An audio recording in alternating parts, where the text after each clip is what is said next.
അനീഷ് കുമാർ വണ്ടിപ്പെരിയാറിലുണ്ട്. ഒപ്പം വണ്ടിപ്പെരിയാറിൽ ജനങ്ങളുമുണ്ട്. അനീഷ്, ഇരുട്ടിലേക്ക് കടക്കുന്ന ഒരു സാഹചര്യമാണ്. ഇന്ന് രാവിലെ തൊട്ട് അനീഷ് അവിടെ നിൽക്കുന്നു, ആൾക്കാരോട് സംസാരിക്കുന്നു. പലതരത്തിലുള്ള പ്രതികരണങ്ങൾ അനീഷിനോട് അവർ പറയുന്നതെല്ലാം നമ്മൾ കേട്ടുകൊണ്ടിരിക്കുകയാണ്. ജനങ്ങൾക്ക് ആശങ്കയില്ലാതാകുന്നില്ല, ആശങ്കയുണ്ട്. പക്ഷേ അതോടൊപ്പം തമിഴ്നാടിന് വെള്ളം കൊടുക്കണം എന്ന ആ ഒരു സ്റ്റാൻഡിൽ കേരളത്തിലെ എല്ലാവരും ഒരുമിച്ച് നിൽക്കുകയും ചെയ്യുന്നു.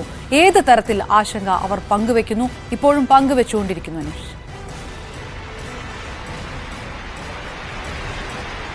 അപർണ, സമൂഹ മാധ്യമങ്ങളിലും മറ്റുമൊക്കെ കഴിഞ്ഞ ഏതാനും ദിവസങ്ങളായി തന്നെ ഈ വിഷയം സമഗ്രമായി ചർച്ച ചെയ്തുകൊണ്ടിരിക്കുമ്പോഴാണ് നമ്മൾ എന്താണ് മുല്ലപ്പെരിയാറുകാർക്ക് ഇക്കാര്യത്തിൽ പറയാനുള്ളത്, മുല്ലപ്പെരിയാറിന്റെ തീരങ്ങളിൽ താമസിക്കുന്ന ആളുകൾക്ക് പറയാനുള്ളത് എന്ന കാര്യം ചോദിച്ചത്. നമ്മളിപ്പോൾ നിൽക്കുന്നത് ചന്ദ്രവനം എന്ന സ്ഥലത്താണ്. ഏതാണ്ട് 10 കിലോമീറ്റർ ദൂരം വണ്ടിപ്പെരിയാർ ടൗണിൽ നിന്നുണ്ട്. പക്ഷേ ഈ മേഖല 2018 മുല്ലപ്പെരിയാർ അണക്കെട്ട് അനിയന്ത്രിതമായി തുറന്നുവിട്ട സാഹചര്യത്തിൽ ഈ മേഖല പൂർണ്ണമായും വെള്ളത്തിലായിരുന്നു. നമ്മളിപ്പോൾ നിൽക്കുന്ന ആ പാലത്തിന്റെ കൈവരികൾ പൂർണ്ണമായി അന്ന് തകർന്നു പോയത് നമുക്ക് കാണാം.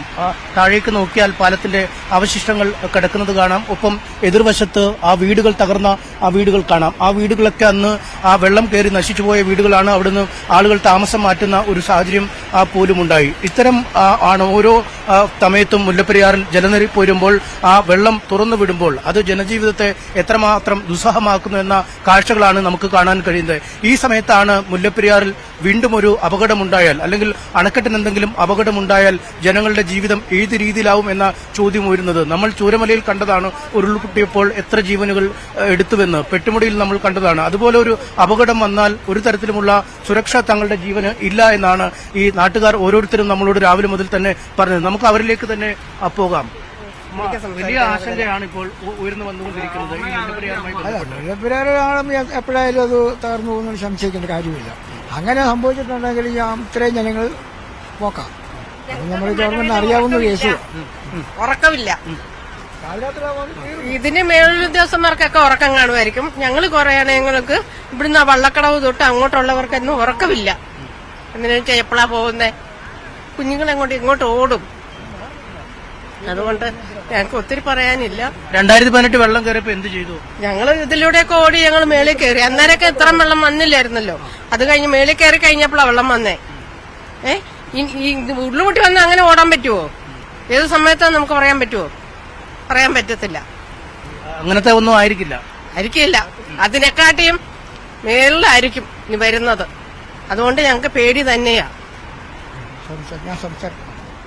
എങ്ങനെയാണ് ഈ 2018 നമ്മൾ കണ്ടതാണ് ഇവിടെ ഈ പാലം അടക്കം തകർന്ന സമയം, ആ വീടുകളൊക്കെ പലതും തകർന്നു. അങ്ങനെ ഒരു വരവായിരിക്കില്ല ഇനി വരുന്നത്. ഇല്ല, ഇതങ്ങനെ ആയിരിക്കില്ല. കാരണം വയനാട് ഇത് ഒരു ഉരുളുപൊട്ടി പ്രകൃതി ദുരന്തമായിട്ട് വന്നതാണ്. ഇത് മനുഷ്യനിർമ്മിതമാണ്. എന്നാണേലും ഈ ഒരു ഡാം തകരും. അത് ഞങ്ങൾക്ക് പേടിയുണ്ട്. ഇപ്പോഴും പേടിച്ചാണ് ഞങ്ങൾ ജീവിക്കുന്നത്. എന്റെ വീട്ടിൽ 3 കൈക്കുഞ്ഞുങ്ങളാണുള്ളത്. അതുപോലെ പല വീടുകളും ഇവിടുന്ന് വെള്ളക്കടവിൽ നിന്ന് ഇങ്ങോട്ട് വന്നു കഴിഞ്ഞാൽ ഏറെക്കുറെ 1500-1500ഓളം കുടുംബങ്ങളാണ്. ചപ്പാത്ത് വരെ അതിന് മേളിലുണ്ട്. ഇത് എതിലേ പോകും, എങ്ങോട്ട് പോകുന്ന പോലും പറയാനൊക്കെയില്ല. ഈ വെള്ളം അത്രയ്ക്കും തടഞ്ഞു നിർത്തിയേക്കുന്ന വെള്ളമാണ്. സുർക്കി നിർമ്മിതമാണ്. ഇപ്പോൾ ഏറ്റവും ലാസ്റ്റ് 70 വർഷം പഴക്കമുള്ള കർണാടകയിലെ ഫക്രാനങ്കൽ അണക്കെട്ട് ഇതേപോലെ തന്നെ നിർമ്മിച്ച ഒരു ഇതാണ്. അത് തുംഗഭദ്ര. അത് ആ ഡാം പോകുന്നു. അതിലും പഴക്കമുള്ള സാധനമാണ്. ഇപ്പൊ 128 വർഷം പഴക്കമുള്ള ഡാമാണിത്. എന്നാണേലും ആ ഡാം പോരും. മനുഷ്യനിർമ്മിതമായതുകൊണ്ട് അത് വരുന്നതാണ്.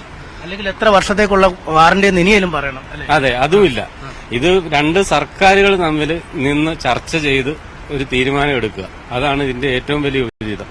പക്ഷെ ഇത് സർക്കാരും വരികയില്ല, സുപ്രീം കോടതിയും വരികയില്ല, ഒരു കോടതി ഇതിനകത്ത് ഇടപെടുന്നില്ല. ഇത് ജനങ്ങൾ പോവുക എന്നുള്ളത് മാത്രമേ ഉള്ളൂ. ജനങ്ങളും ജീവനും സ്വത്തും പോവുക എന്നുള്ളത് ഇതാണ് നിൽക്കുന്നത്. രാത്രിയാണെങ്കിൽ ഞങ്ങൾ ഇവിടെ പരിപാടി തീർന്നു. ഞങ്ങൾ ഇപ്പോഴത്തെ ആ ഡാം വരുവാണെങ്കിൽ 35 ലക്ഷത്തിന് മേലുള്ള ആൾക്കാർ എന്റെ ജീവിതം ഇല്ല, അവരെ കാണത്തില്ല. പിന്നെ എന്ന് പറഞ്ഞാൽ ഞങ്ങളെ കുഞ്ഞു കുട്ടികളെല്ലാം കൂടിയാണ്. ഞങ്ങളെങ്ങനെ രക്ഷപ്പെടുമെന്ന് ഞങ്ങൾക്കറിയത്തില്ല. ഇതിനെന്തെങ്കിലും ഒരു അടിയന്തര തീരുമാനം എടുക്കാമെന്ന് മാത്രമേ ഉള്ളൂ ഇതിൻ്റെ പറയാനുള്ളത്. ഈ ചിലർ പറയുന്ന ഡാം ഭയങ്കര സ്ട്രോങ് ആണ്, വളരെ ശക്തിയുള്ളതാണ്, ഒന്നും പൊട്ടത്തില്ല, ധൈര്യമായി ഇരുന്നോളാനാണ് പറയുന്നത്. അങ്ങനെ നിങ്ങൾക്ക് കരുതാൻ പറ്റുമോ? ഞങ്ങൾക്ക് കരുതാൻ പറ്റത്തില്ല. ഞങ്ങൾ ഏത് സമയത്തും അത് പ്രതീക്ഷിച്ചുകൊണ്ടായിരിക്കുന്നത്. എന്നാന്ന് ചോദിച്ചാൽ ഇത് സമയങ്ങൾ 50 വർഷം പറഞ്ഞാൽ അതിപ്പോൾ 126 എങ്ങാണ്ടായിട്ടുണ്ട്. ഇനി അത് നമുക്കത്ര ബലമുണ്ടെന്ന് തോന്നുന്നില്ല. ആരൊക്കെ എന്ത് പറഞ്ഞാലും നമ്മുടെ മനസ്സിലൊരു ആശങ്കയുണ്ട്. ഉണ്ട് വൈകിട്ട് കിടക്കുമ്പോഴാണേലും പകലാണേലും എല്ലാം ഉണ്ട്. രാത്രിയിൽ അത് സംഭവിക്കുന്നെങ്കിൽ ഞങ്ങൾ എങ്ങോട്ട് പോകുന്നു? ഓടി കയറാൻ പോലും മേലാത്തൊരവസ്ഥയിലാണ്. വയനാടിനേക്കാളും അപ്പുറത്തെ ദുരന്തമായിരിക്കും ഇവിടെ. 2018 തുറന്നു വിട്ടപ്പോൾ നിങ്ങൾ അനുഭവിച്ചത് അതോ അനുഭവിച്ചു. ക്യാമ്പിനകത്ത് പോകത്തില്ല. ഇവിടെ എല്ലാം വെള്ളം കയറിയേക്കുമായിരുന്നു. 2 ദിവസം വണ്ടിക്കകത്ത് തന്നെ ഇരുന്നു ഞങ്ങൾ ആ കമ്പിക്കാട്ടി. കുറച്ച് പേര് അക്കരയിലും പോയി. പിന്നെ വെള്ളം താന്നു കഴിഞ്ഞപ്പോൾ ക്യാമ്പിനകത്ത് ഞങ്ങൾ പോയി. ക്യാമ്പിനകത്തോട്ട് പോകണമെങ്കിലും 2 ദിവസം കഴിഞ്ഞു. 2 ദിവസം കഴിഞ്ഞാ പോയത്. ഈ റോഡെല്ലാം വെള്ളമായിരുന്നു. ക്യാമ്പിനൊന്നും പോകാൻ പറ്റാത്ത അവസ്ഥയായിരുന്നു. ഞങ്ങള് ക്യാമ്പിന് പോയാലും നമ്മുടെയൊക്കെ വീടുകളെല്ലാം മുങ്ങി കിടക്കുകയായിരുന്നു. 2018 റോഡിലൊക്കെ ഈ പൊക്കത്തിന് വെള്ളമായിരുന്നു. അപ്പൊ ഞങ്ങളുടെയൊക്കെ അവസ്ഥ ഇനി മുല്ലപ്പെരിയാർ പൊട്ടി വന്നാലത്തെ അവസ്ഥ പറയേണ്ട കാര്യമില്ല. തുറന്നു വിട്ടപ്പോ ഇതാ ഗതി. എങ്ങനെയാലും ഞങ്ങൾക്കൊരു സംരക്ഷണം തരണം, അത്രേ ഉള്ളൂ. മഴക്കാലം തുടങ്ങിയാൽ പിന്നെ ആദ്യമായിരിക്കും അല്ലേ? മഴക്കാലം തുടങ്ങിയ ആദ്യമാണ്. മഴക്കാലം തുടങ്ങുമ്പോഴേ മുല്ലപ്പെരിയാറുള്ളൂ. മഴ മാറിയ മുല്ലപ്പെരിയാറും ഇല്ലല്ലോ. പിന്നെ ആരും അതിനെക്കുറിച്ച് ഒരു ചർച്ചയില്ല. ആ സമയത്ത് മാത്രം ആളുകൾക്ക് ആശങ്കയുണ്ട്. ഞങ്ങൾക്ക് ആശങ്ക എപ്പോഴും ഉണ്ട്. അല്ല, പുറത്തുള്ള ലോകത്തിന് ആശങ്ക മഴക്കാലത്തെ ഉള്ളൂ. അത്രേ ഉള്ളൂ. ഞങ്ങൾ രാത്രിക്ക് പേടിച്ചാ കിടക്കുന്ന കുഞ്ഞു പിള്ളേരൊക്കെ ഉണ്ട്.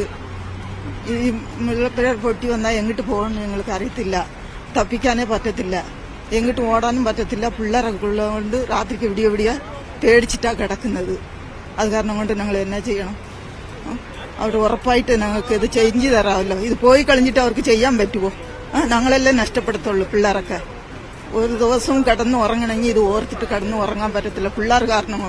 പിള്ളേരൊക്കെ കുഞ്ഞു പിള്ളേരൊക്കെ വീട്ടിലുണ്ട്. ഞങ്ങൾക്ക് എന്നെ ചെയ്യണം. പണിക്ക് പോയിട്ട് വന്നാലും പിള്ളേർക്കുള്ള ഓർമ്മയേ ഉള്ളൂ. നമ്മൾ ഇവിടെ ഉണ്ട്, പിള്ളേർ അവിടെ ഉണ്ട്.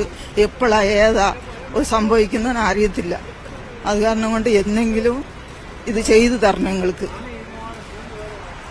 எங்களுக்கும் டாமை வச்சு பயந்தான். மழை காலத்துலலாம் சரியான உறக்கம் கூட இல்லை. வேலை செஞ்சுட்டு வந்துட்டு அதனால பயமாக தான் இருக்குது. எல்லாரும் மனசு வச்சு ஒரு புதிய டாமு கட்டுனா நல்லது தான்.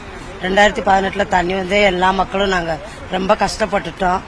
இனி ஒரு டாமு கட்டணும். எங்களுக்கு பயந்தான் பிள்ளைகளெல்லாம் வச்சுக்கிட்டு. ரொம்ப தமிழ் மக்கள் மலையாள மக்கள் எங்கன்னு இல்ல, எல்லாருக்குமே எல்லாம் நாங்கள் கஷ்டப்பட்டு தான் இருக்கோம். அதனால எங்களுக்கு புதிய டாமு கட்டுனா உங்களுக்கு தண்ணி கொடுக்கும். தண்ணி கிடைக்கும் எல்லாருக்கும். புதிய டாமு கட்டினா அவங்களுக்கும் தண்ணி தானே. நமக்கு ஆத்தோரம் இருந்துகிட்டு எப்பயும் சரியான தூக்கமே இல்லை. மழை காலத்துல எல்லாம் எங்களுக்கு டாம நினைச்சுதான் எப்பயும் பயம். അങ്ങനെ പുറത്ത് ചിലർ പറയുന്നു അങ്ങനെ പേടിക്കേണ്ട, ഇത് വളരെ ശക്തമാണ്. ഈ സുർക്കിക്ക് പുറത്ത് കോൺക്രീറ്റ് ഒക്കെ ചെയ്തിട്ടുണ്ടെന്നൊക്കെ പറയുന്നു. നിങ്ങൾക്ക് അങ്ങനെ ഒരു തോന്നുന്നുണ്ടോ? നിങ്ങൾ ഇവിടെ തന്നെ താമസിക്കുന്ന நான் ஒரு 3 வருஷம் தான் சட்டை கூட பணியெடுக்க தமிழ்நாட்டுக்காரன் தான் நான். நமக்கு முல்லைப்பெரியார் டேம் பொட்டி போயிருந்து எல்லாம் சொல்லிட்டு இருக்காங்க. அது உண்மைதான். அது 150 வருஷம்னு அவங்க எக்கர்மெண்ட் போட்டு இது பண்ணுது. அது உண்மைதான். ஆனால் டேம் கட்டணும். டேம் கட்டினா நம்ம எல்லா மக்களும் நல்லா சந்தோஷமா எல்லாம் இருக்கலாம். இப்போ அதை நினைச்சு எல்லாம் பேடிச்சு போய் தான் இருக்கு. ஒன்றாச்சுங்களா? அது ஒன்று. ரெண்டாவது இந்த ரோடு ரொம்ப ரொம்ப மோசமா இருக்கு. ஒரு ஆத்திர அவசரத்துக்கு போக முடியல. ஒரு வண்டி பிடிச்சி நம்ம போக முடியல. ஒரு நல்ல இடத்துக்கு நம்ம போக முடியாத ஒரு சூழ்நிலை இருக்கு. அதுவும் ரொம்ப இந்த கவர்மெண்ட் நம்ம செஞ்சு கொடுக்கணும். முல்லைப்பெரியார் டேமும் கட்டணும். இந்த ரோடு நம்ம பணியை நடத்தி കൊടുക്കണം. തമിഴ്നാട് സർക്കാരും കേരള സർക്കാരും ചേർന്ന് ഇത് നല്ലൊരു തീരുമാനം എടുത്ത് പുതിയ ഡാം പറഞ്ഞാൽ കെട്ടണം. ഇവിടെ 6 ജില്ലാ മക്കൾ വെള്ളത്തിൽ പോകും. അവിടെ 5 ജില്ലാ മക്കൾ വെള്ളം ഇല്ലാതെ ചാകും. അത് ഭയങ്കര ബുദ്ധിമുട്ടാണ്. എല്ലാം കൂടെ ചേർന്ന് ഇത് തമിഴ്നാട് സർക്കാരും കേരള സർക്കാരും ചേർന്ന് നല്ല തീരുമാനം എടുത്ത് ഞങ്ങൾക്ക് നല്ല ഒരു പുതിയ ഡാം കെട്ടിത്തന്ന് ഞങ്ങൾ മക്കളെ രക്ഷപ്പെടുത്തണം. തീർച്ചയായിട്ടും അവിടുന്ന് ജനങ്ങളുടെ പ്രതികരണങ്ങൾ എടുക്കുന്നു. രാഷ്ട്രീയമല്ല ഇതിനകത്ത് വേണ്ടത്. ഒരു രാഷ്ട്രീയ മാറ്റിവെച്ചുകൊണ്ടുള്ള ഇടപെടൽ 2 സർക്കാരുകളുടെ ഭാഗത്തു നിന്നുണ്ടാകണം. അങ്ങനെയാണ് ജനങ്ങളുടെ പ്രശ്നത്തിന് പരിഹാരം ഉണ്ടാക്കേണ്ടത് എന്നുകൂടിയാണ് വണ്ടിപ്പെരിയാറിലെ ജനങ്ങൾ പറഞ്ഞുകൊണ്ടേയിരിക്കുന്നത്. ഇത് തന്നെയാണ് നമ്മളിന്ന്